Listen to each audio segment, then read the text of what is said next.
Welcome to today's market report. Global stock markets strengthened on Tuesday, hovering close to record highs, while U.S. Treasury yields rose to their highest levels since mid-July, spurred by Federal Reserve tapering talk.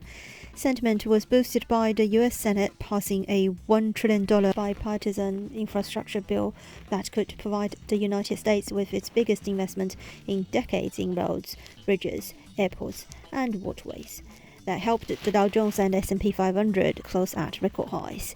The Dow Jones Industrial Average rose 0.46% to 35,264, and the S&P 500 gained 0.1% to 4,436. Nasdaq dropped 0.49% to 14,788.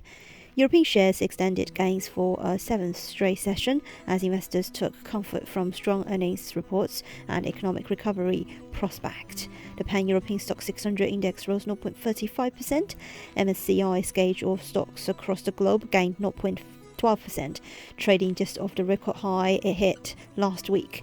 Domestically and globally, we are seeing economies recovering from the pandemic. It's a good period for investing, according to Chief Investment Strategist at Inverness Council in New York, Tim Greensley. The dollar scaled a 4-month high versus the euro as investors looked ahead to US inflation numbers on Wednesday for indications of when the world's largest economy might start to withdraw stimulus. Activity, meanwhile, was heating up in bond markets. Indications in recent days of an improving labor market have prompted investors to rethink the outlook for US monetary policy, halting recent sharp falls in both US and European bond yields. Speculation is mounting that Fed Chair Jerome Powell could signal the US Central Bank is ready to start easing monetary support in a speech to be delivered at the annual Jackson Hole, Wyoming Conference of Central Bankers. Expectations have clearly shifted for Fed Chair Powell to turn hawkish at Jackson Hole and make a formal announcement on tapering asset purchases at the September FOMC meeting. According to ONDA, US Treasury yields were also boosted by news that the infrastructure bill had been passed, while an auction of 3-year notes produced strong results.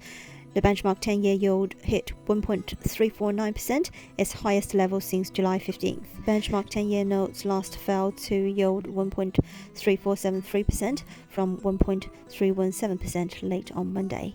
Adding fuel to the debate, two Fed officials said on Monday that while the labor market still has room for improvement, inflation is always at a level that could satisfy one leg of a key test for the beginning of interest rate hikes.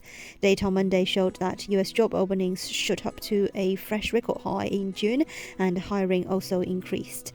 That followed Friday's non-farm payroll report showing jobs increased by a larger than anticipated 943,000 in July, while signs of economic recovery in the United States are reviving reflation trade bets. Investors remain wary of the lingering risks posed by COVID-19.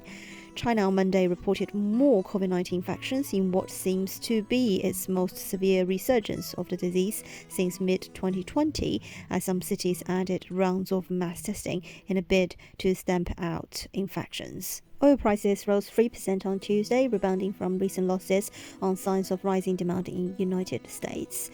U.S. crude oil futures settled at $68.29 per barrel. Brent was settled at $70.63 per barrel. Gold futures settled up 0.3% at $1,731.70 per ounce. On the FX front, GBP/USD is stabilizing near the lows of the day so far during the mid-New York session in a flat position near 138.35. Cable has drifted lower towards daily support from a high of 138.72 to a fresh daily low of 138.27 as the US dollar moves higher for a third straight session. The dollar index was at its highest level in about 3 weeks as investors anticipate the Fed to soon start to taper its bond buying program.